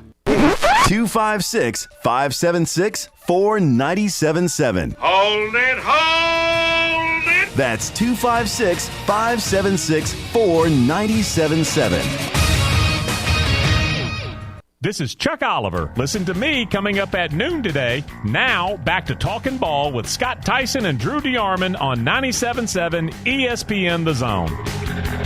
And welcome back to Talking Ball on 97.7 ESPN The Zone. I'm getting a chuckle out of Chris Lowe and Alex Scarborough's latest article on Nick Saban and Lane Kiffin. And within the article, it talks about Nick Saban pulling Lance Thompson into a bathroom on a recruiting visit and asking Lance if he should hire Lane Kiffin. And Lance told him yes, but I'm going to warn you, he's different. And Saban responding by saying, I ain't never had a problem handling an assistant coach. And, there's a lot of stories, a lot of remembrance coming up on how Lane Kiffin transformed the Alabama offense, how he transcended, kind of changed Nick Saban's mind offensively and everything like that. There's been some great stories. It all comes to a head Saturday night inside Bryant-Denny Stadium. Well, speaking of great stories and kind of the dichotomy between these guys and the contrasts, our next guest has written one as well, taking a look at Lane Kiffin and Nick Saban and how just so different they are when it comes to dealing with media, social media especially. Nick Saban not having none of it, Lane Kiffin being basically the master, and that is, of course, Aaron Suttles of The Athletic, who does such an outstanding job covering the University of Alabama and is generous with his time as he joins us right now on the Neighbors Wealth Management Hotline. Aaron, welcome back. You're with Drew and Scott. How are you? Hey, guys. How are you? And Aaron, talk about that piece. I mean, you wrote it about Lane Kiffin and Nick Saban, and you go back with their history with each other, starting when they crossed paths in 2009, and then really where Nick Saban changed his program to where it is today when he made such the hire of Lane Kiffin and changed that offense so dramatically. Yeah, I think when the final book is written on Nick Saban's storied career, the decision to hire Lane Kiffin will still be among his most bold decisions. I think if you're looking at the two decisions that he'll be remembered for most, and in my opinion, it probably will be replacing Jalen Hurts for Tua Tagovailoa in a national championship game and hiring Lane Kiffin. Lane Kiffin is completely different than Nick Saban in just about every way, from a human being standpoint to college football. I mean, just take this week, for instance. You mentioned that Nick Saban doesn't have social media. Well, Lane Kiffin does, and Lane Kiffin likes to troll Nick Saban a little bit. I know a lot of people think it's just fun and games, but he trolls Nick Saban. He uses the rat poison. That's Nick Saban's thing. This week, they were Alabama. Some people from Alabama are convinced that he trolled Nick Saban with a Coke bottle at his press conference. Go back and look at every press conference that Lane Kiffin has had at Ole Miss this season, and there's a Dasani water bottle on the podium, and that's it. This week, there's a Dasani water bottle and a Coke bottle. That's probably not by accident. It's little stuff like that Lane Kiffin does, and he acknowledged it. He says, some of the stuff that I've put on social media, Nick Saban probably doesn't like, and I think that highlights the differences between the two men. Yeah, and yet again, I mean, we all sit here then we try to ask the question, has Lane Kiffin matured as a head coach a little bit? Because, a lot of it was brought up earlier this week on other reporters and stuff on the national scene. It's hard to say yes, but then at the same time, too, it's easy to say yes a little bit. He just has this fascination with with Nick Saban. Yeah, I think it's still to be told whether he's matured a lot. I would tend to say no. Yeah, because why continue to troll Nick Saban? I mean, I know the fans think it's funny, they think it's charming, but I know Nick Saban doesn't like it. I can guarantee you some people within Alabama don't like it, don't think it's funny, don't think it's cute. But for some reason, Alabama fans love Lane Kiffin, and they think it's cute, and he has a great relationship with Nick Saban, and he doesn't. Quite frankly, he doesn't. They're never going to say anything bad about each other in public. But these guys are never going to share dinner. I mean, these guys are never going to be friends. They're never going to go out to dinner outside of SEC obligations. There may be an SEC meeting where coaches go out to dinner or share lunch. They'll do that. But these guys are never going to be friends, and I think that's fine. And I use the example in the story that I wrote because I want you to imagine everybody that you work with. Do you want to go out to dinner or be friends with everybody that you work with? There's probably some people that you work with where you pass them in the hall and you say hi, or you meet them in the break room and you exchange pleasantries, and that's all the interaction you need from that person. You don't want any more interaction in your life with them. That's Nick Saban and Lane Kiffin. They're going to acknowledge what the other did for their career. And, Nick Saban has been very, I think, effusive in the praise of Lane Kiffin and how he helped change the Alabama offense. But in terms of more than that, sometimes we want them to be friends outside of that. We think it's fun when Jimbo Fisher and Will Muschamp share a lake house or share a beach house. We want coaches to have that relationship, but not all of them do. And I think that's Lane Kiffin and Nick Saban. I think they acknowledge what the other did to their career, but that's about as far as it goes. 100 straight wins versus unranked opponents. Does Nick Saban get enough credit for that? He doesn't get it. I don't think it's difficult to say he doesn't get enough credit, but I really don't think he gets enough credit for everything he does. I mean, you could sit there and read a list of all the stuff that he's accomplished, and it becomes. I've used this example before. Once you start reading off everything that he's accomplished and how it's the best or near the best or a first in college football history, it makes you numb to the next accomplishment. And if you sit there and think about everything except 7 national championships, all the players he puts in the NFL, as you mentioned, 100 wins over non-ranked opponents, all of those things, guys, he does, and you just sort of, it's Nick Saban. He's done it. I don't think he gets near enough credit. I mean, he's going to go down in history. It probably already is the greatest college football coach of all time. It's staggering everything that he's accomplished, and it's staggering. And Lane Kiffin has said this too, because he's doing it in an era which limits the players he can sign, which they make rules that have his name on it to prevent him from winning. I mean, everything that he's faced with. You look back across the history of college football, some of the greatest coaches didn't have to deal with the same stuff. They didn't have to. They could bring in as many freshmen as they wanted at one point. There weren't rules created to stop him from winning. What he's done sort of defies logic, because he's doing it in an era in which it's as hard to win as it's ever been. Yeah, and I think it sometimes individuals and people just are tired of trying to hand out the credit to Nick Saban, because at the same time, like you mentioned, they put rules in for not letting him sign so many players, and they do this and then that. I think people are just tired of trying to give him credit for a lot of things, because it's something that every time we turn around, he is creating something else that is a record-breaking moment. Yeah, and they're tired of Alabama because of it. I deal with it because I cover Alabama. In stories that I write, people are more interested in other things because they've seen it from Alabama or they're used to it from Alabama. And, it's difficult to if you're outside the program or you're outside covering this program to put it into words, because, people get tired of the same program winning, right? I mean, it's the same reason why you root against the Patriots when they were rolling, or if you rooted against the Bulls when they were rolling. You just want to see somebody else win it. Listen, they're expanding, or they're going to expand the college football playoff because Alabama wins it every year. I mean, that's what it comes down to.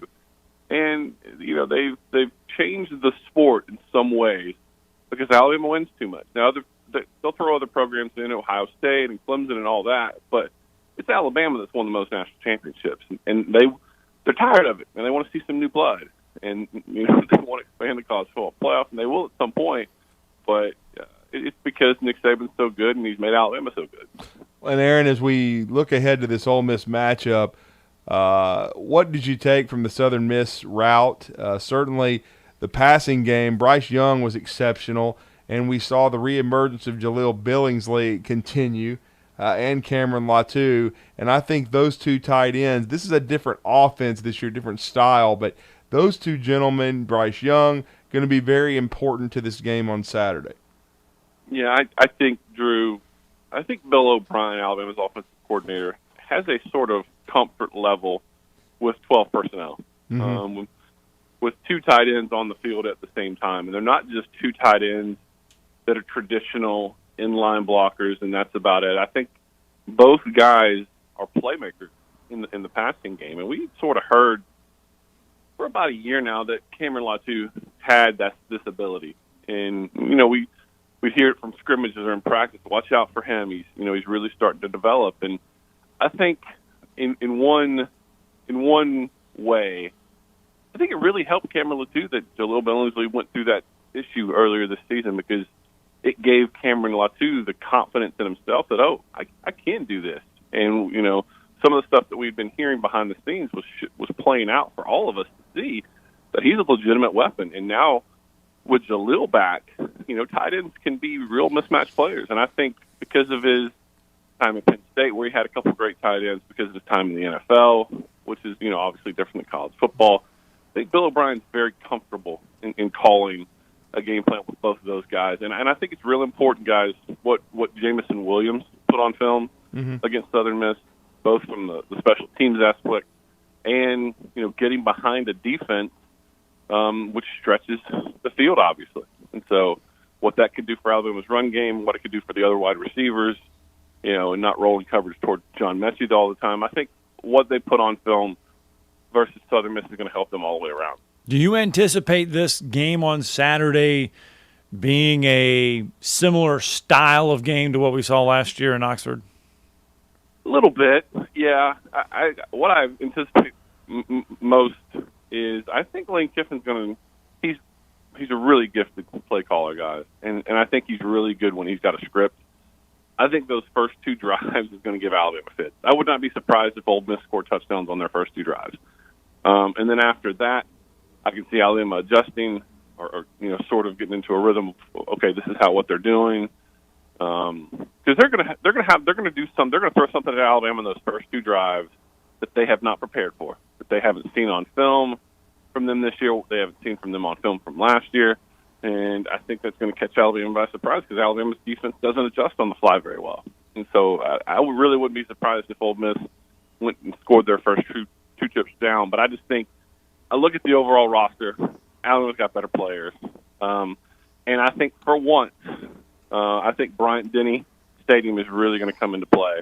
I think because it's Lane Kiffin, I think fans understand how loud they need to be. And Nick Saban's been begging them for a week now to be what Bryant-Denny Stadium is capable of being. I think it's going to make a difference. And I wouldn't be surprised if they got multiple turnovers. So I think eventually Alabama pulls away. Not exactly like last year. I think it's a little more comfortable than that, but I do think it's going to be a real tense game for Alabama fans. Well, and Aaron, I know you mentioned Bryce Young in the passing game and the tight ends, but what to make of this running game? I still think the team that runs the ball the best in this game and controls the clock and then, of course, wins the turnover battle, which is, as we just talked to Brett Norsworthy, 1970s type stuff. I still think, even though Lane is so dynamic with Matt Corral in the passing game, Bryce Young, I still think the team that can run the football the best is going to win. Yeah, and I do think Ole Miss is going to have success in the running game. You think of Ole Miss and you think passing, but Snoop Connor and the guys that they have, they run the ball. Lane Kiffin has always been he's always had a very pro concept in regards to that you have to run the football. He did it at Alabama. He's doing it there. It's just with Matt Corral, all you see are their highlight passing plays. It's almost like last year with Alabama. Alabama ran the ball excellent, but what do you think of when you think of last year's Alabama team? You think of the Heisman Trophy winner. You think of Jalen Waddle. You think of the passing game. It's sort of the same way. I just got questions, guys, about the right side of Alabama's offensive line. It's got to get better because the left side's really good. I mean, if you just sat there and watched Evan Neal at left tackle and Javian Cohen at left guard, those guys are dominant. But the right side of Alabama's offensive line's got to pull its weight. And I'm a little surprised that Emil Ekiyor is playing the way he has this season. Chris Owens has had some issue, and obviously at center they've had some issues with Darian Dalcourt. It's not where it needs to be, and it doesn't match what they have on the left. I do think they're getting better week by week, and I think this is a good matchup for them running the football. If Ole Miss wants to play the way Arkansas did last year and just drop 8, Arkansas could do it because Arkansas is actually underrated on the line on both sides.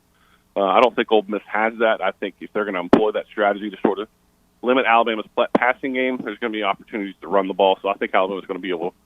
I'm not saying they're going to match what they did last week versus Southern Miss, where they had a season high in rushing, but I think they're going to have a lot of success on the ground. Mm-hmm. And Aaron, my final question for you with Pete Golding. He's been, of course, a lightning rod for criticism. Do he and Nick Saban, do they change things up? How do they slow down Ole Miss? I think that I'm not going to stick up for Pete because I really think they have to examine where the defense is going as a whole for the program in the offseason. But right now, I will say, it's up to the individual defenders. You got to fit your gaps. You got to communicate. You can't run into each other. You got to make sure you're doing your assignment. You got to take on blocks. You can't try to run around blocks. That opens up holes. There needs to be some accountability individually for the guys in the front seven. I think they were exposed at Florida, and I'm curious to see if when things start going sideways against Ole Miss, and it will, and Alabama's not going to shut out Ole Miss. No. So it's going to be a moment in the game where Ole Miss is going fast, and things that haven't they prepared for, how those individuals handle that. So there's going to be a moment when things are going sideways. How does Alabama handle it? Do they go into a shell and shut down like they did versus Florida? If they do that, they're going to lose. If they can't stop Ole Miss, they're going to lose. But I do think maybe there's some lessons to be learned. I think the crowd really affected them, and now them being home, you just all you can do is hope that they've learned their lessons and adjust and take advantage of playing at home. Well, let's just hope the officiating cooperates. That too. No doubt. At Aaron Suttles, great stuff on The Athletic when it comes to the University of Alabama. We really appreciate your time so much, sir. Thank you once again for coming on and giving us your insight. All right, guys. Take care. All right, thanks. Aaron Suttles with us on the Neighbors Wealth Management Hotline. Let's get a break in. Here are tomorrow's headlines today when we wrap up our 2-hour extravaganza.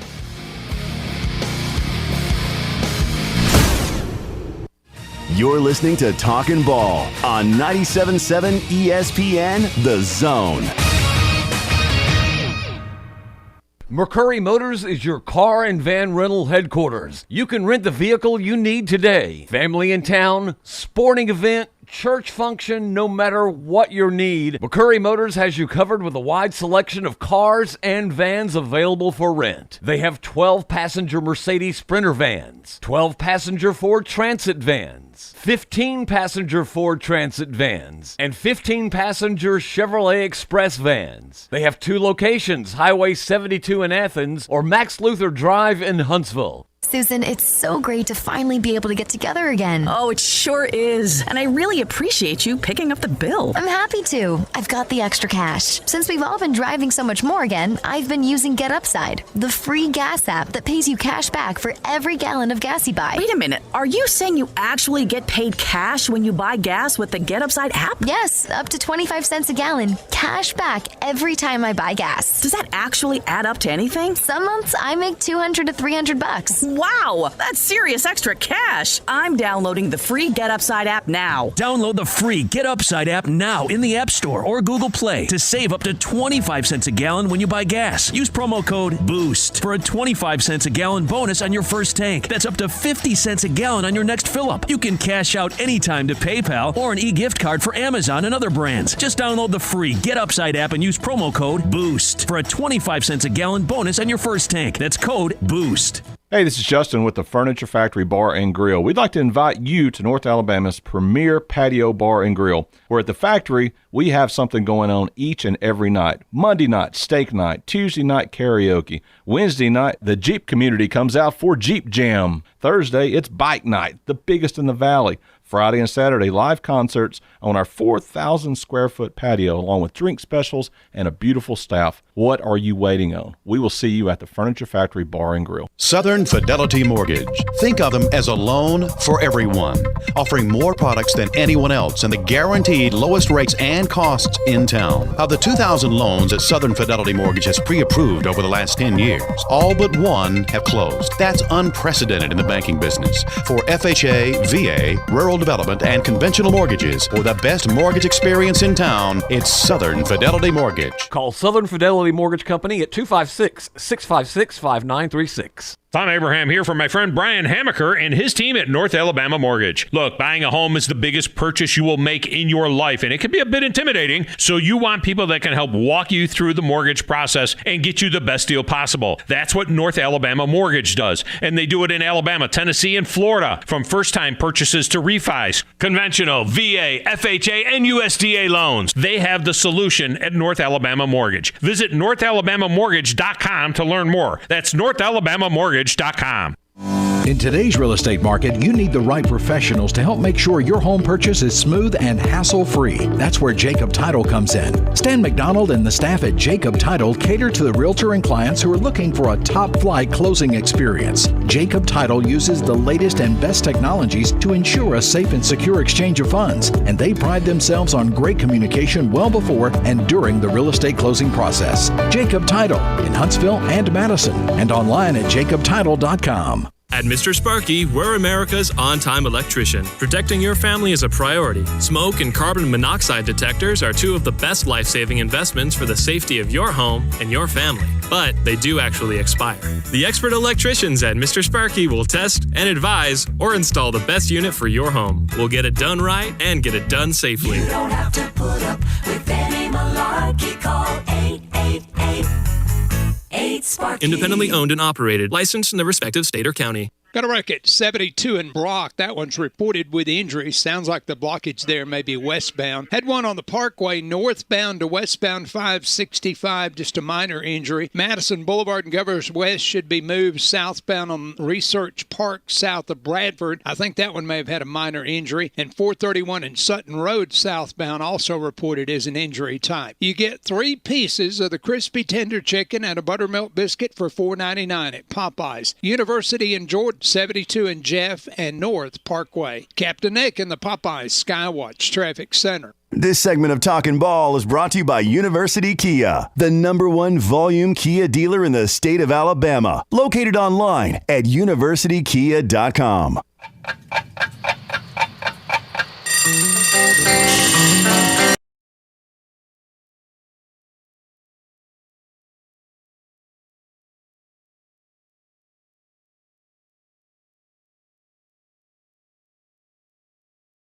Theisen and Drew DeArmond on 97.7 ESPN The Zone. Hi, and welcome back to Talking Ball. It is indeed time for your tomorrow's headlines today. A couple of them are headlines, and a couple of them are remembrance of this day in history, just to kind of get you thinking about what is coming up. On this day, Drew, in 2001, Tom Brady made his first career NFL start with the Patriots against the Indianapolis Colts. 20 years later, he's going to get ready to make his 345th start for the Tampa Bay Buccaneers. And, of course, he will do so this Sunday night against said New England Patriots as he makes his return to New England. Yeah, it's going to be a circus. I mean, certainly Tom Brady, they've already started the Adele Hello commercial, all that kind of stuff. And there's been tons of articles already about a book coming out about, Belichick and Brady wanting out in 2017 as early as then because he didn't have any input, tired of taking less money, this and that. There's going to be so many storylines talked about. I know Brady's not anticipating a homecoming. He's anticipating being booed by the fans a little bit. And the Patriots are coming off of an ass whipping that they took by the Los Angeles Rams. I mean, I was hearing from some media people that the Bucs might go undefeated. I think it was Tony Gonzalez, great Hall of Famer, that said they were going to go undefeated. They might be the best team and flush that down the toilet. So that's not happening. It's too hard. They're not going 17-0. So the Rams certainly put them back to reality, and that's why Richard Sherman's been brought in, because their secondary has been an abomination so far and gotten a lot of people hurt. So the Bucs, that's what happens when you are defending a Super Bowl championship. Everybody's gunning for you. Even if you bring everybody back, can they have the same kind of year? Can they stay healthy? Are they still as hungry? There's all these factors, and so it's going to be interesting. Mac Jones coming off of his worst performance. They certainly didn't play well and go into 1-2. And he threw 3 interceptions, which he's a rookie. Right. You're going to struggle at times. Certainly he didn't lead his team to 47 yards like another well-known rookie who's completely overrated for the pathetic Chicago Bears. But that's another story for another day. And, again, we'll see how he develops. And the Bears just seem to be a train wreck of an organization. But that's going to be something to follow, no doubt. All right, and the other one is Bryson DeChambeau moved into the round of 32 at the Long Drivers of America World Championship, stepping out of the PGA Tour, trying to do it. Did not equal his 415-yard drive he had at the Ryder Cup. 328 yards is what he's been able to put on the board there for the long drive competition. And then the Atlanta Braves have reduced their magic number down to 1 as they take on the Philadelphia Phillies again tonight. A back-to-back win, 7-2 last night. So an impressive homestand for the Braves. We mentioned they had an 85% chance, Vegas did, of making the playoffs. That's what they put them at. And I'm not going to say it's 90% now, but it is darn close that the Atlanta Braves will get a postseason berth and win their 4th straight National League East title. Well, Ian Anderson on the bump tonight has a chance to close it out for the Braves. Certainly they're swinging the bats well, and they knocked around Aaron Nola last night and the Phillies bullpen. So certainly they've done a nice job against 2 of their better pitchers, Zach Wheeler as well. They're able to gut out that performance. We'll see if they can finish the drill tonight or if it's going to have to go to that series with the Mets. It certainly looks as though they won't have to make up that game against Colorado. And of course, ironically, if they had beaten Colorado last night, might have clinched the division if they'd had a chance to play that game earlier in the season. But I think they like where they are. People are already wondering, can they beat the Brewers? Yeah, sure. In a short series, anything is possible. I mean, Milwaukee's certainly got a heck of a ball club, and will probably be favored in that series. But look, the Washington Nationals weren't supposed to win the World Series either. Okay, and they won it a few years ago as well. It's about getting hot at the right time, having great chemistry, and of course your pitching. Your pitching being healthy and being lined up and throwing well. The Braves right now probably are pitching as well as they have all year. Charlie Morton outstanding. Max Fried has just been just a revelation in the last couple of months. And so now Ian Anderson back from injury just a few weeks ago. He seems to be settling back in. So I think the Braves have an outstanding shot to finish off the Philadelphia Phillies tonight.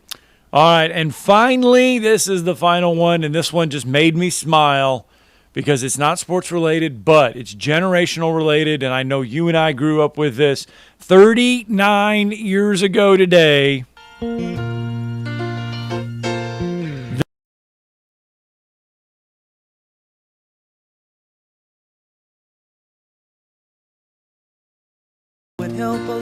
Cheers debuted on 9 years ago, and I mean, who did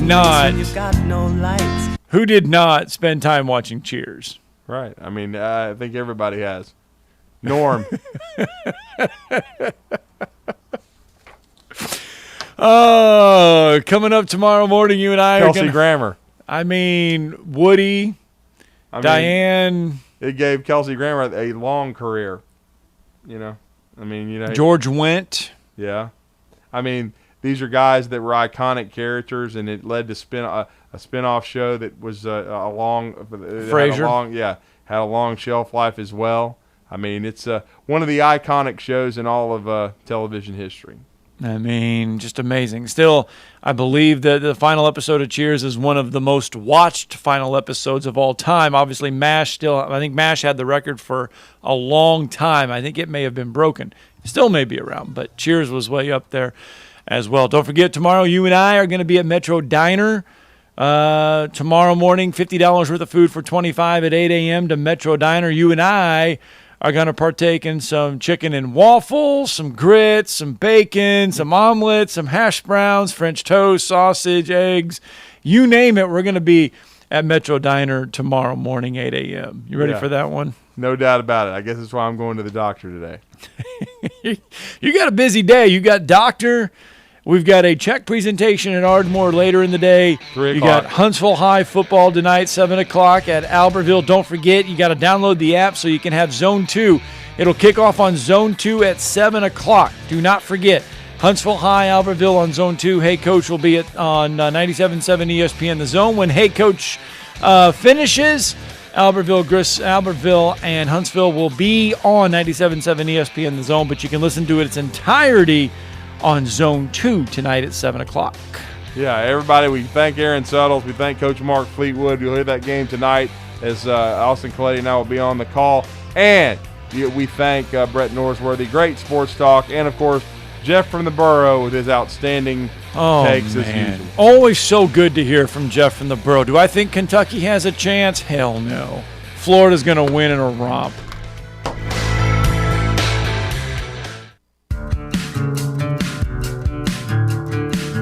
Maybe the air doesn't blow like it should, or it's needing new tires, or you're just ready for something newer. It's time to move up, time to trade up. Bobby White back again for Woody Anderson Ford, and it's the perfect time to trade in and trade up because your current car or truck is worth more than you know. In fact, we'll buy your vehicle even if you don't trade. We have nearly 100 Ford Blue Advantage certified pre-owned models to choose from. Our Ford Gold certified or low mileage, gently used vehicles with great warranties. They've passed a 172-point inspection by certified technicians, come with a 24-hour roadside assistance, plus a full tank of gas and a fresh oil change. It's the perfect time to trade in and trade up because your vehicle is worth more right now at Woody Anderson Ford. Corner of Jordan Lane and Sparkman Drive. Hope to see you soon.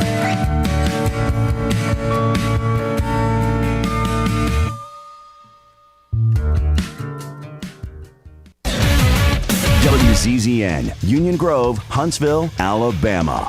97.7 ESPN, The Zone. This is SportsCenter. I'm Christine Lisi. This just in. Buccaneers receiver Antonio Brown has been activated from the reserve COVID-19 list, putting him in line to play in Sunday Night Showdown. Tom Brady's return to Foxborough to face former coach Bill Belichick and his former team, the Patriots. Much more on this matchup when ESPN's Damian Woody joins Greeny with Mike Greenberg next. New Orleans Saints and Pelicans owner Gail Benson revealed the team's long-term succession plans in detail for the first time. The teams would be sold with the goal of keeping both in New Orleans and distributing the proceeds to charities